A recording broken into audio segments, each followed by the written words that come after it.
பாலாஜி, புதுக்கோட்டை மாவட்டம் திருமயம் அதன் சுற்றுவட்டார பகுதிகளில் நடக்கும் கனிம வள கொள்ளைக்கு எதிராக புதுக்கோட்டை மாவட்டம் திருமயம் அடுத்த வெங்களூர் கிராமத்தைச் சேர்ந்த ஜகபரலி என்பவர் கடந்த 2025ஆம் ஆண்டு ஜனவரி மாதம் குவாரி உரிமையாளர்களால் லாரி ஏற்றி கொலை செய்யப்பட்ட வழக்கில் குற்றவாளிகளாக உள்ள 5 பேர் மீது சிபிசிஐடி போலீசார் தற்போது நீதித்துறை நடுவர் மன்றம் 2இல் ஃபைலிங் முறையில் 800 பக்கத்தில் குற்றப்பத்திரிகை தாக்கல் செய்யப்பட்டிருக்கு. இந்த பெரும் பரபரப்பை ஏற்படுத்தி இருக்கிறது.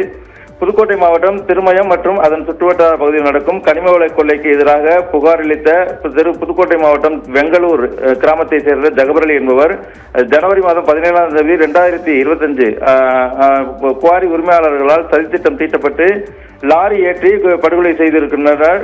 இந்த நிலையில் அது விபத்து போல் சித்தரிக்கப்பட்ட நிலையில் ஜகபரலி கொலை செய்யப்பட்டதாக ஒரு வாரத்துக்கு பின்புதான் அதாவது ஜகபரலி கொலை செய்யப்படுவதற்கு முன்பு ஒரு வாரத்துக்கு முன்பு மாவட்ட ஆட்சித்தலைவர் அலுவலகம் முன்பு அவர் புகார் ஒன்று அளித்திருந்தார். திருமயம் பகுதியில் அதிக அளவில் குவாரிகளில் முறைகேடு நடைபெறுவதாக ஒரு புகார் ஒன்றை அளித்திருந்தார். அதன் அடிப்படையில் அந்த ஜகபரலியின் உறவினர்கள் சந்தேகத்தின் அடிப்படையில் காவல்துறையினரை நாடியுள்ளனர். இந்த நிலையில் அதை விசாரித்த போது அது தற்போது கொலை செய்யப்பட்டிருக்கிறதா அந்த தெரிய வந்ததை அடுத்து கொலை வழக்காக மாற்றி அந்த விசாரணை நடத்தி வந்தனர். இந்த நிலையில் தொடர்ந்து போராட்டம் நடைபெற்று வந்தது.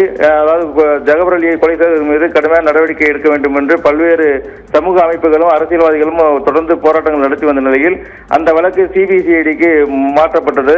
அந்த வழக்கில் 5 பேர் கைது செய்யப்பட்டிருக்காங்க. இவர் லாரி அதாவது குவாரி உரிமையாளர்கள் தான் கொலை செய்யப்பட்டார் என்று கண்டுபிடிக்கப்பட்டு இந்த வழக்கில் 5 பேரை